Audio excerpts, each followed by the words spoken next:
Hello and welcome to Crosstalk, where all things are considered. I'm Peter Lavelle. There was a time when Hollywood and the entertainment business used to do exactly that, entertain us. Today, there's a very different partisan reality. Now they assume their mission is to educate us and demand political conformity. With the country evenly split, is this a losing proposition?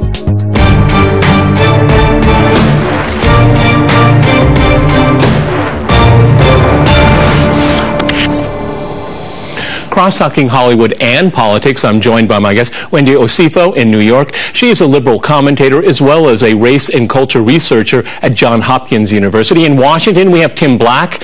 He is a political analyst, commentator, and host of The Tim Black Show. And in Seattle, we cross to Zach Haller. He is a writer, activist, and progressive YouTuber. All right, crosstalk rules in effect. That means you can jump in anytime you want, and I always appreciate it. Zach, I'm going to go to you first in Seattle because you got up earliest for this program, and I really very much appreciate it. You know, we're calling this program, I'm calling this program Hollywood Propaganda, but as we were getting all set up to do this recording, what crossed my mind is that it should be called dog whistle, because this is what people are using all of the time. Every time Trump opens his mouth, it's a dog whistle. Every time a conservative says something, it's a dog whistle. But I would turn it on its head. I would say the Emmys, the Oscars, the CNN, MSNBC, ESPN, all of they're the dog whistles, okay? Anytime somebody says something they disagree with, then they pack on, they pile on. And this is what really, really bothers me. Your reaction, Zach, in Seattle. Yeah, I completely agree. I mean, everyone is just so sick of this moralizing that's coming from the establishment. I mean, it was a losing strategy for the Democrats in 2016, trying to tell us how to vote, trying to tell us what to think. And here, the Democratic Party, the establishment, and the Hollywood entities that support them are continuing to just moralize and tell us what to think and what to do instead of providing us with information so we can make our own thoughts and decisions on our own. And you know, everyone's just sick of it. It's just the same fatigue of the establishment and the corporate duopoly that's just keeping, you know, the public in mindless discourse instead of, you know, them actually getting involved to change the government and make the reform that we need to get out of the horrible patterns of injustice that we're in now. Okay, Wendy, let me go to you because I'm sure you're going to disagree, and I'm very happy that you're on this program. Well, what the news outlets and organizations that I mentioned, you know, they always say that they believe in diversity, but I don't see the diversity.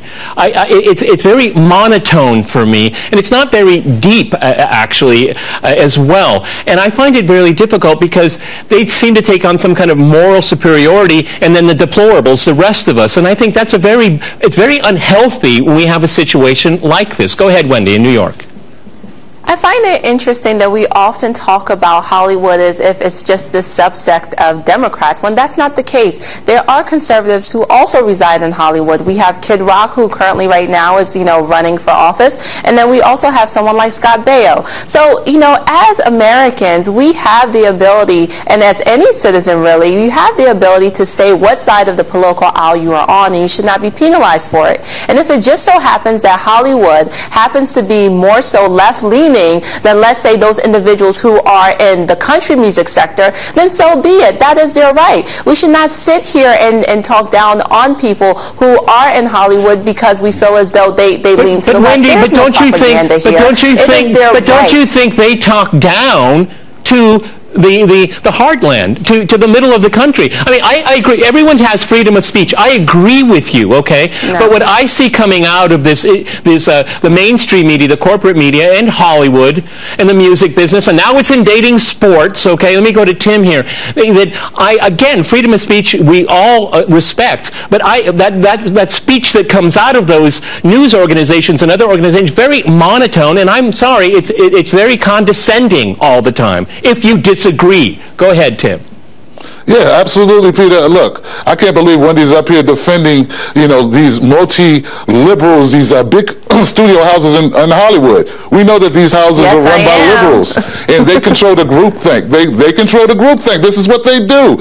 And if you're in Hollywood, you have to contend with that. You have to alter your message and make sure it fits in with their agenda, which is to push forth a liberal propaganda to the masses. Zach is correct.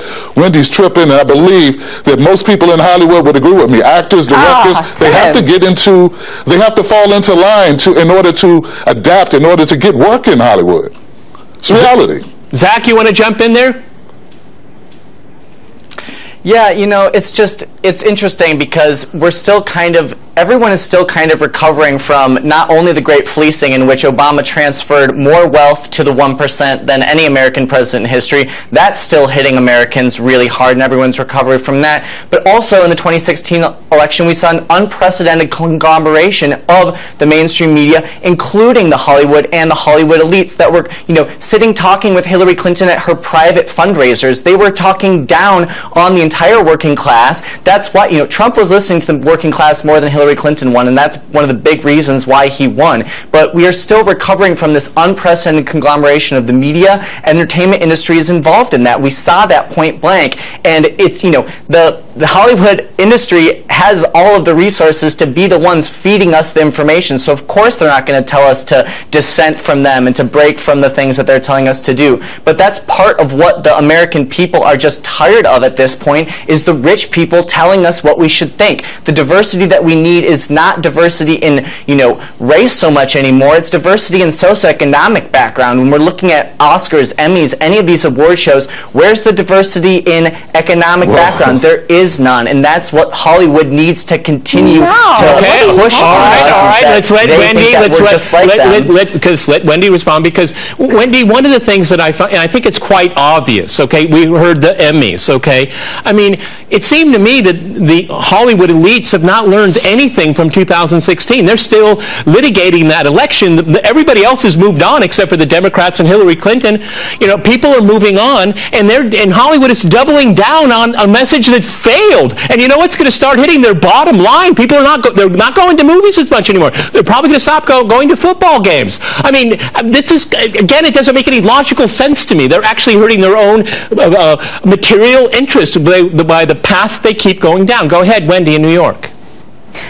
No one is litigating this over again. What we're seeing here is a reflection of the polls. Donald Trump has the lowest approval rating in modern presidential history. So if you are at an award show and the majority of the people do not like him and decide to use that opportunity to take digs at him, that's not because they're making it up or they're putting up some smoke and mirrors just for this award show. It's reflective of the poll numbers. People do not like Donald Trump. And to go to a comment that was made about we don't see diversity in socioeconomic status in the award shows, we should move away from diversity and race, that actually is logically flawed. How can you have diversity in socioeconomic status at the award shows when you have multimillionaires? You're giving awards to multimillionaires. So we're not looking at diversity for socioeconomic status. What we should be looking at is diversity when it comes to race, when it comes to religion, when it comes to gender. So that argument was completely false. It sounds like right here between you know, Tim making his comment. No. It sounds like people are big babies and they're mad that Democrats have the celebrity backing and Donald Trump, no one likes him. They are big babies and they are mad, and it's the liberals here. Let me go to Tim here. You know, Tim, you know, we see these big shows of rich people in their nice clothes and everything, you know, and they're supposed to be the best of the best. I find it very mediocre and awful most of the time. But you know, don't they have to respect their audience? I mean, they put these shows on for their audiences, presumably, or maybe they just tape them and go home and watch themselves, okay? But they have some responsibility to their audience. Go ahead, Tim. Yeah, absolutely, Peter, they have a responsibility, but it's to their shareholders. It's to their egos, right? So they don't care about the average working person out there. They want to shape the narrative and paint it a direction that fits their liberal agenda. Look, I agree. Diversity, yeah, we need diversity behind the camera and in front of the camera, but that's not what's happening now, and that's what's never happened in Hollywood. You know, if these people weren't living in a bubble, then they would understand that we have all types of people with conservative backgrounds, liberal backgrounds. It runs the gamut, but that's not what's projected. You know, the family values of conservatives are also shared by a number of other liberals. But when you look at the narrative, when you watch TV, when you watch the movies, look, the Emmys, lowest rated Emmys in the last 4 years. I mean, what do you call that? The liberals, they don't want to call out the fact that Hillary Clinton, in her new book, is just another albatross around the neck of Americans, of the Democratic Party, of the DNC. They want to get rid of it, but they can't. Why? Like I said before, it is control. They have to fall in line. They would love, they got a gag reflex going on right now, Peter. They don't want to accept the fact that they got to come out again and support Hillary Clinton. It's the worst deal in town. They would want to send that back. Okay, Zach, let me go to you. I mean, again, you know, I get this impression, you know, with the advent of Donald Trump, we have culture wars. We've had culture wars for decades right now, but you get that impression looking at these shows here that, you know, it's all his fault. Not that I agree with everything he says. He shoots himself in the foot all the time. His whole Alabama thing was a fiasco, in my opinion. It's something he didn't need to do. Go ahead, Zach in Seattle. I mean, it's just like all of this mindless blathering and making jokes about Trump is just so stressful because there are so many horrifying things about his policies that need to be, denounced in no uncertain terms. And here we have Hollywood celebrities and the political establishment taking, just jabs at him that actually do nothing to change the things that we need to change. And it's like every time these, the liberal, neoliberal talking heads are complaining about Donald Trump or, oh, Trump is awful. It's like, yeah, Trump is awful. Then why did the Democratic Party and Hillary Clinton elevate Donald Trump as their campaign strategy? Why did the media give him billions of dollars of free airtime elevating this exact inflammatory and offensive rhetoric? It's like they use it for their advantage and they think that we don't understand what's going on. They think we don't read WikiLeaks. It's like, come on. We know they're trying to censor information from us. That's not going to stop us from finding the truth. Unfortunately for them, try as they might, we're still going to find it. And the harder they try to obscure the truth and facts from us, the more we're going to look for it. Okay, on that note, we're going to go to a short break, and after our short break, we'll continue our discussion on Hollywood and politics. Stay with our team.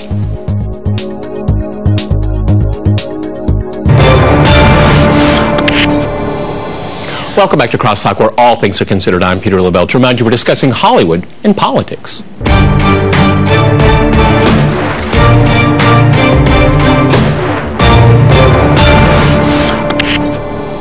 Okay, I'd like to go back to Wendy in New York. Wendy, Fred Astaire was a lifelong Republican and Gene Kelly was a lifelong Democrat.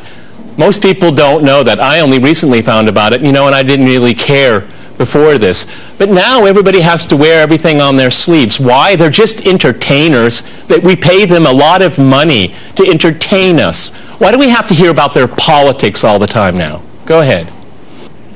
So this whole narrative of just, shut up and entertain is really, perversive, and we have to stay away from it, because even though they're entertainers, they're also human beings, and, most of them are tax-paying human beings, so they have a right to speak about the democratic process in our nation. And I just want to clear up a few false truths that have been spewed around this discourse. I believe it was Tim who said, the Emmys had the lowest rating this year. Yes, they did, but before that, last year was the lowest rating, and before that, 2016 was the lowest rating. So this is not about politics, because last year the president that was in office wasn't Trump. It's about award shows in general having low ratings. And doubly, right now what we need to focus on, why do they have low ratings? Why do they have low ratings? Hold on, this is important. Why do they have low ratings? Because of the content. But they had low ratings. They had low ratings last year. They had no, that's not true. There were liberals in Hollywood last year also. In 2016. No. Well, how about this? They had low ratings because they... How about the fact that Alec Baldwin won his award for making fun of Trump? How about his co-host won her award for making fun of Kellyanne Conway? Who gave them the award? So the same way we say people don't want to see politics, that's not true. Who voted for the award? That's a really good point. It's not just entertainers. Their peers voted for it. And I just gave the answer. No, it's not. No, it's not. It's not just their peers. It's not just their peers. Wendy, they're not going out to red states. You're just mad because Donald Trump has no legislative wings. If he had legislative wings. I'm mad because everybody's mad. If he had legislative wings. Hang on, let me go to Tim here. Remember at the beginning of the program, nobody filibusters. Nobody filibusters. Tim, go right ahead. Yeah, look, Wendy brings up a good point. You're right. The ratings have been down for several years. And for several years, the image has stank. And look, they're not asking regular American people to vote on these people. They didn't vote for, they didn't go to Iowa, they didn't go to Kentucky, they didn't go to Rust Belt or Pennsylvania, they didn't go to D.C. in my neighborhood, Berry Farms area, and ask these people, hey, what do you think about Alec Baldwin? Most people don't care about Alec Baldwin or his imitation. But I tell you, man, the thing with this is, I have a lot of Democrat folks that follow my channel. They watch watch it. These are Hollywood actors. They watch my show with H.A. Goodman, No Sellouts, but they can't come on the show. Wendy, they can't come on the show because of the backlash they will get from the Democratic establishment, from Hollywood. These people have to eat. And for you to sit here and say that that's not the reality, that's very disingenuous. So maybe you just don't know really what's going on in Hollywood. These people really have to fall in line. So yes, you say freedom of speech, but their freedom of speech is controlled. It's controlled by the fact they have to be employed by people who say, watch what you say. You can say what you want, but it better be what I like. So there, that's what you can say, what I like you to say. And that's the reality, Wendy. Okay, let me go to Zach here. Equal time for everyone. Zach in Seattle. Remember, Zach got up early, so we all owe him a cup of coffee. Okay, you know, Zach, I want to go back to the Fred Astaire, Gene Kelly comment, because I think it's really telling. I mean, they were great entertainers, but I don't remember them for their politics. I remember for their art, real art, not like the trash we see today, okay? And I think that there's consumers, there should be some kind of consumers' rights when it comes to entertainment in many ways. And it's certainly, Hollywood isn't living up to that bill of goods right now. Go ahead, Zach in Seattle.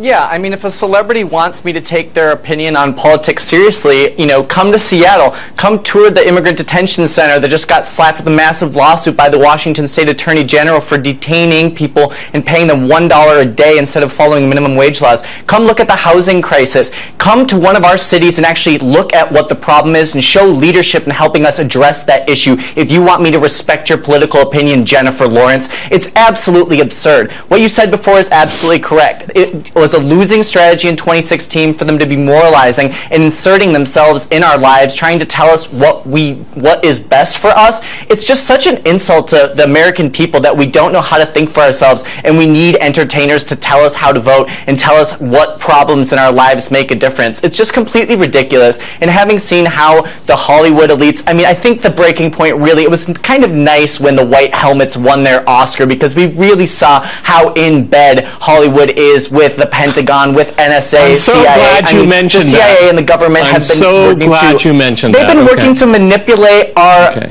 entertainment industry for decades. They're trying to fetishize the military to increase enrollment. They're trying to make it seem like imperialism is something to be celebrated. It's just disgusting. And as we move into a post-capitalist society, there's just going to be more people losing interest in it. Sorry, Wendy, you can defend the Emmys as much as you want, but nobody's going to care about it 5 years from now, 10 years from now. People are losing interest in money. It was never a value to begin with, and rich people have to keep telling us it matters, because that's the only way that people might think it actually does matters. But Tim and I both are out there fighting the good fight on a daily basis in spite of the unprecedented obstruction. And, you know, it's just like you can't even speak out without being told not to criticize the establishment. It's just unbelievable. And, Hollywood, if anyone in Hollywood, if any celebrity really wants to be a true hero, get on the front lines in Syria. Get on the front lines where journalists are getting killed for their art. You're doing nothing on TV or in a movie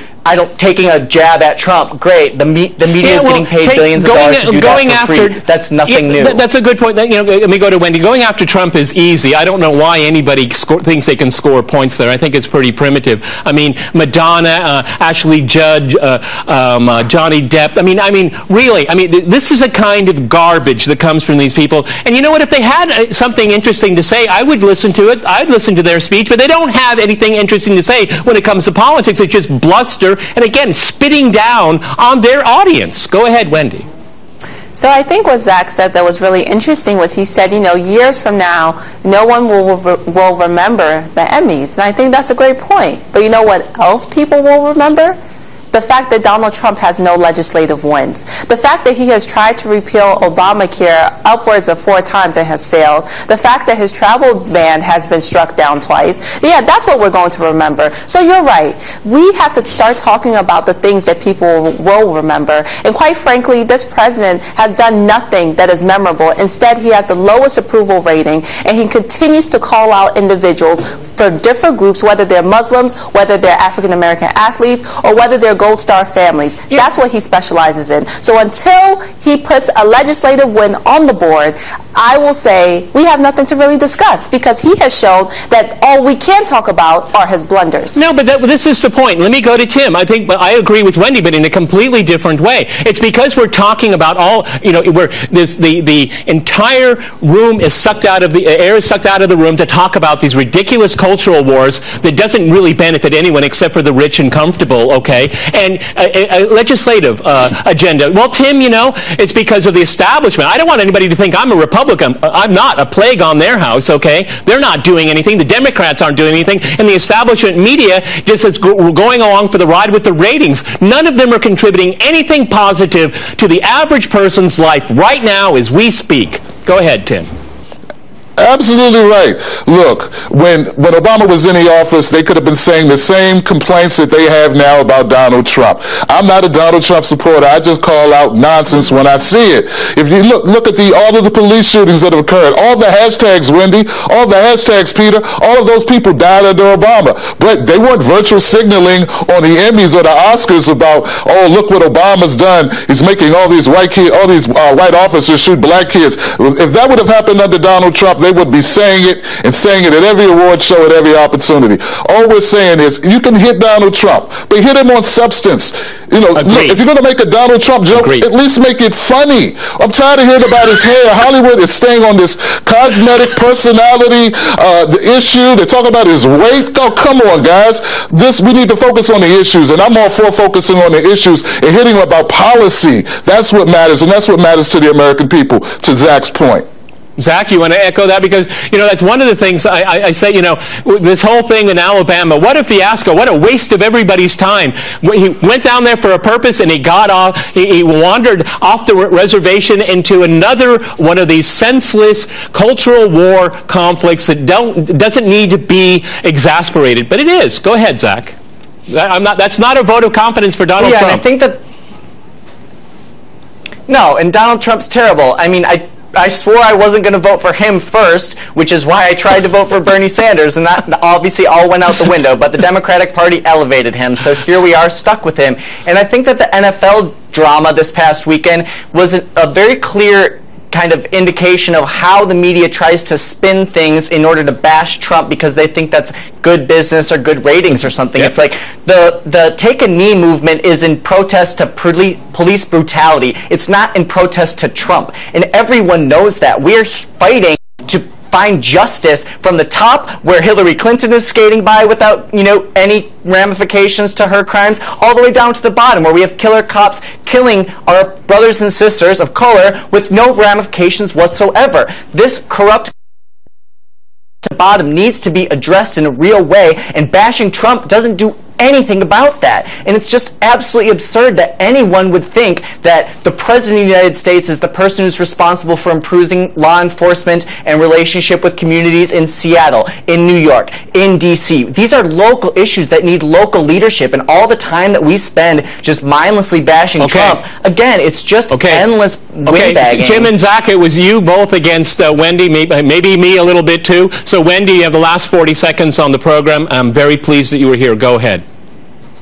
Thank you so much. No, I think that, Zach brings up a good point, but we have to understand that this all starts from the top. And heavy is the head that wears the crown. And whether you voted for him or not, Donald Trump wears the crown. And he has done things with his Attorney General Sessions to roll back civil liberties for individuals, even when it comes to militarizing police. And we all know that that does not help community policing. So we have to start holding him accountable. So when he tweets out and uses terms that are derogatory towards NFL players who put their bodies on the line every single day, whether it's in practice or a game, then that only divides our country further. So we have to start having honest discourse, and we have to start holding him accountable because he is the president of these United States. We've run out of time here. To a higher standard. One last note. I really hope that Hollywood will make a dramatic miniseries on a family why they voted for Donald Trump last year, because Hollywood isn't interested in it. Many thanks to my guests in Washington, New York, and in Seattle. And thanks to our viewers for watching us here at RT. See you next time,